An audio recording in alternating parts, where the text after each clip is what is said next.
Hello and नमस्कार। और आप लोगों का स्वागत है अभ्युदय एकेडमी में। और आज हम देखेंगे यूपी ट्रिपल एस सी पेट के लिए पहला टॉपिक पूर्ण संख्याएं, होल नंबर्स।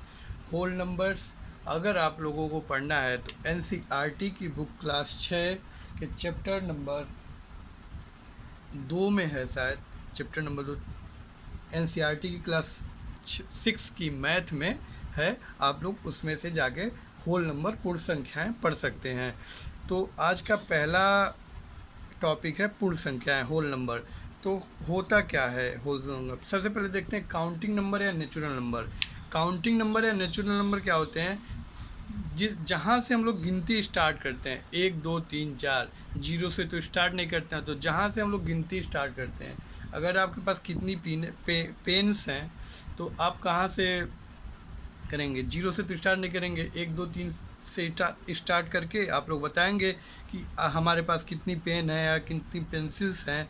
तो जहाँ से गिनती स्टार्ट होता है वो होता है नेचुरल नंबर और या काउंटिंग नंबर। इसे हिंदी में प्रकृति संख्याएं कहते हैं। जब नेचुरल नंबर में जीरो इंक्लूड कर देते हैं, जब होल नंबर में जीरो हम लोग इंक्लूड कर दें, यानी 0 1 2 3 4 5 6 एंड सो ऑन, तो वो होते हैं पूर्ण संख्याएं होती हैं। वो चीज़ें पूर्ण संख्याएं होती हैं। अब दो चीज़ है। सबसे पहले प्रीडिसर पूर्ववर्ती और सक्सीसर परवर्ती। प्रीडिसर पूर्ववर्ती क्या होता है? प्रीडिसर जो पूर्ववर्ती है, इनमें पूर्ववर्ती करते हैं। जैसे 17 है, 17 दे दिया तो 17 का पूर्ववर्ती क्या है, यानी 17 से पहले कौन सा आएगा? तो इसमें से जब एक माइनस करेंगे, 17 माइनस 1 16, तो जो 16 है वो 17 का पूर्ववर्ती हो जाएगा। यानी जो 16 है वो 17 का पूर्ववर्ती हो जाएगा। इसी तरह 8 का पूर्ववर्ती क्या होगा? तो 8 माइनस 1 करेंगे तो 7 होगा। जो 7 है वो 8 का पूर्ववर्ती हो जाएगा। इसी तरह सक्सीसर देखते हैं, सक्सेसर यानी परवर्ती। सक्सेसर देखते हैं परवर्ती क्या होता है। परवर्ती जैसे 16 प्लस 1 है तो 17 है, जो 17 है वो 16 का परवर्ती हो जाएगा। यानी 8 का परवर्ती क्या हो गया? 8 प्लस 1 करेंगे 9 हो जाएगा। तो 9 8 का परवर्ती है, यानी सक्सेसर है, उसके एक आगे है, उसको आगे बढ़ाता है। तो इतना तो देख लिए। प्रीडिसर पूर्ववर्ती और सक्सेसर परवर्ती, होल नंबर पूर्ण संख्याएं, और काउंटिंग नंबर या नेचुरल नंबर प्रकृति संख्याएं। अब आगे देखते हैं इनका यूज कहाँ होता है।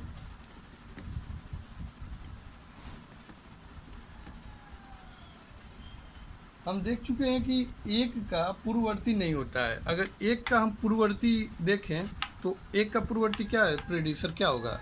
इसमें एक माइनस करेंगे 0। तो एक का पूर्ववर्ती नेचुरल नंबर में, प्रकृति संख्याओं में नहीं होता है, प्रकृति संख्याओं में सम्मिलित नहीं होता है। तो जो प्रकृति संख्याएं जीरो के साथ मिलकर संख्या बनाती हैं, जो प्रकृति संख्याएं जीरो, जो प्रकृति संख्याएं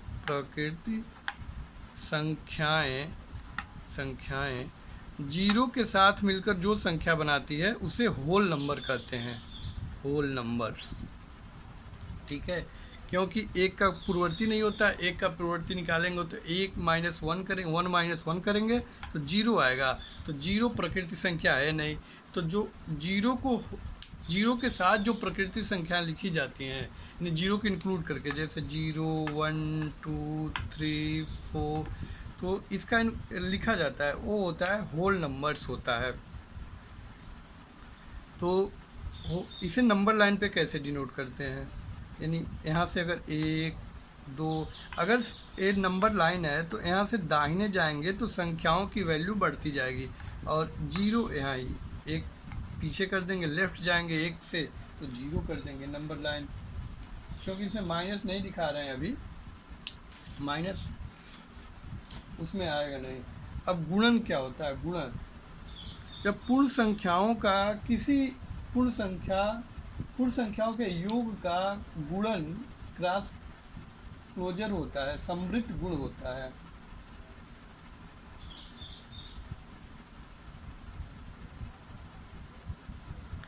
गुणा क्या होता है? पूर्ण संख्याओं का आपस में गुणा करने पे, होल नंबर का आपस में गुणा करने पे पूर्ण संख्याएं ही होती हैं। पूर्ण संख्याओं को जोड़ने पे पूर्ण संख्या होती है, पूर्ण संख्या को घटाने पे पूर्ण संख्या होती है, और भाग देने पे ऑब्वियसली पूर्ण संख्या होती है। तो भाग क्या होता है? जैसे 8/2 करें, ठीक है, तो भाग क्या होता है?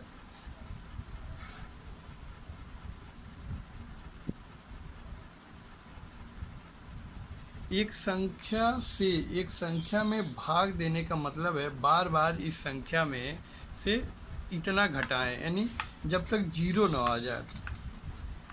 8/2 है, तो इसका वैल्यू 4 आ जाएगा, आप लोग जानते हैं। तो 8-2 करें, जब तक 0 ना आ जाए तब तक घटाना, तो 4 आ जाएगा। फिर 4-2 करें तो फिर 2 आ जाएगा, सॉरी यहाँ 6 आएगा, फिर यहाँ 4 आएगा, फिर 4-2 करें तो 2 आएगा, और 2-2 करें तो 0 आएगा। तो भाग यही होता है, एक संख्या में से जिस संख्या में भाग देना है, जिस संख्या से भाग देना है, जिस संख्या से भाग देना है उसको उस संख्या से बार बार घटाना है। 2 से 8 में भाग देना है तो 2 को 8 से बार बार घटाएं जब तक 0 न आ जाए, और ये प्रोसेस जितनी बार चलेगा वही भागफल होता है। यानी 4 बार चला, 1 2 3 4, तो इसकी वैल्यू आ गई 4, ये भागफल हो गया।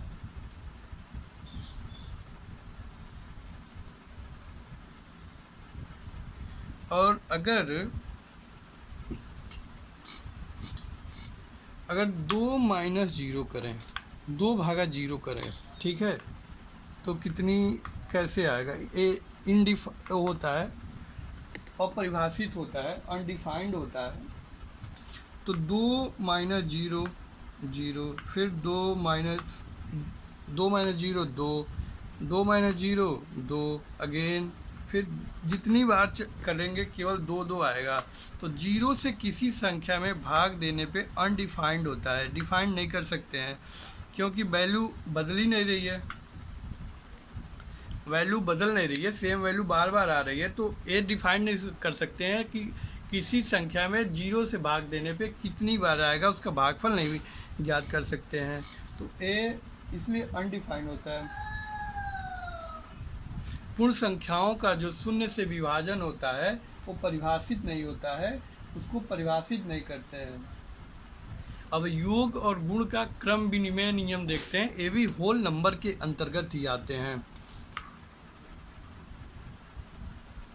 2 पूर्ण संख्याएं हैं, यानी 2 है, 5 है, इसको 6 है, इसको किसी भी क्रम में जोड़ सकते हैं।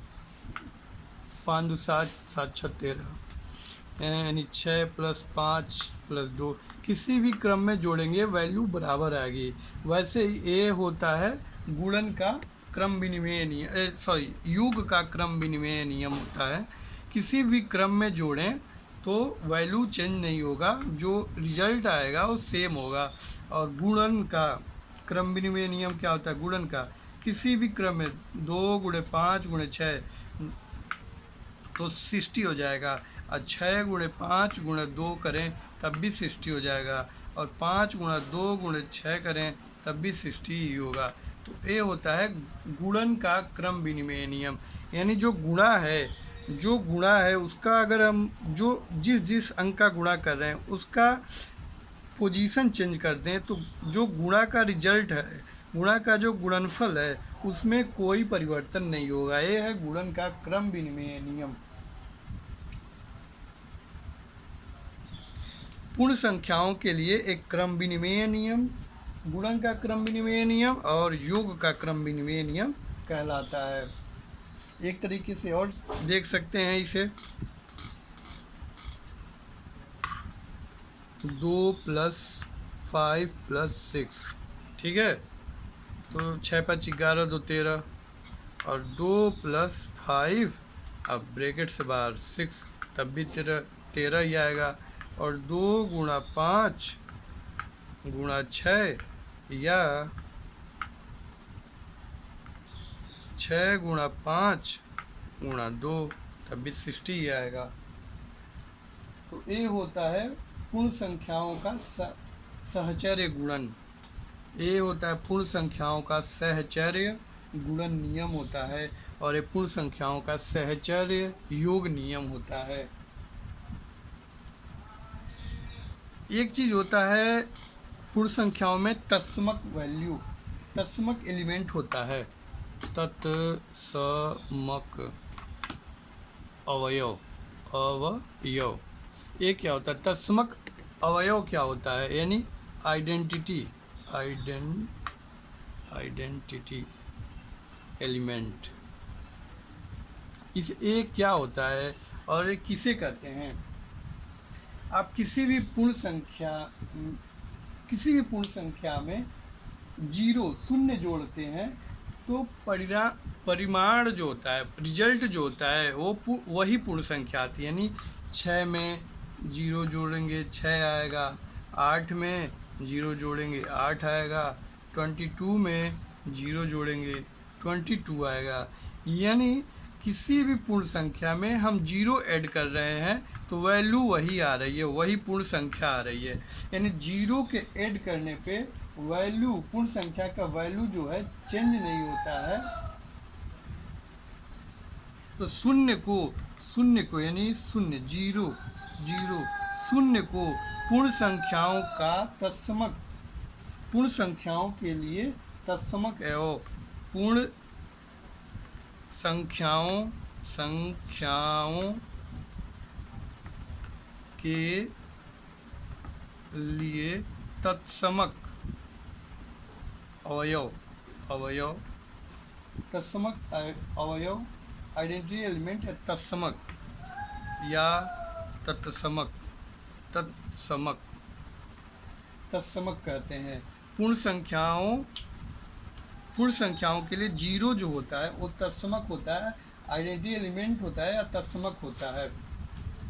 शून्य को पूर्ण संख्याओं के लिए योज्य तत्समक, एडिटिव आइडेंटिटीज भी कहते हैं।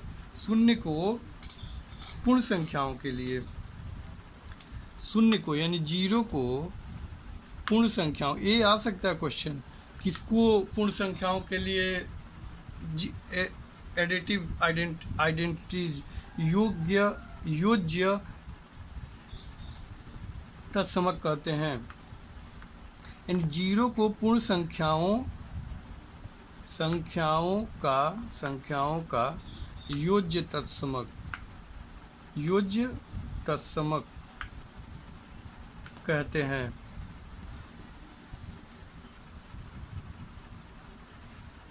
और अगला देखते हैं,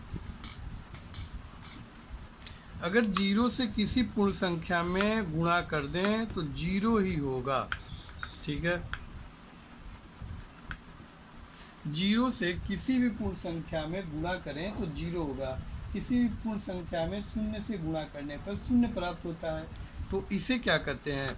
इसे कहते हैं गुणन का तत्समक कहते हैं, गुणात्मक तत्समक। यहाँ जीरो को गुणात्मक तत्समक कहते हैं। क्वेश्चन आ जाएगा कि गुणात्मक तत्समक क्या है? तो जिस वैल्यू से किसी भी पूर्ण संख्या में गुणा करते हैं, जीरो से किसी पूर्ण संख्या में गुणा करते हैं तो उसकी वैल्यू जीरो आती है, तो जीरो को हम गुणात्मक तत्समक कहते हैं। तो ये पूर्ण संख्या समाप्त हुई और आई होप आप लोग को समझ में आया होगा इसका डिफिनीशन और थोड़ा सा जो पूर्ण संख्या के बारे में था। तो आगे देखते हैं, नेक्स्ट टॉपिक फ्रैक्शन देखेंगे अगले दिन, फ्रैक्शन या भिन्न। उसके बाद दशमलव पॉइंट देखेंगे।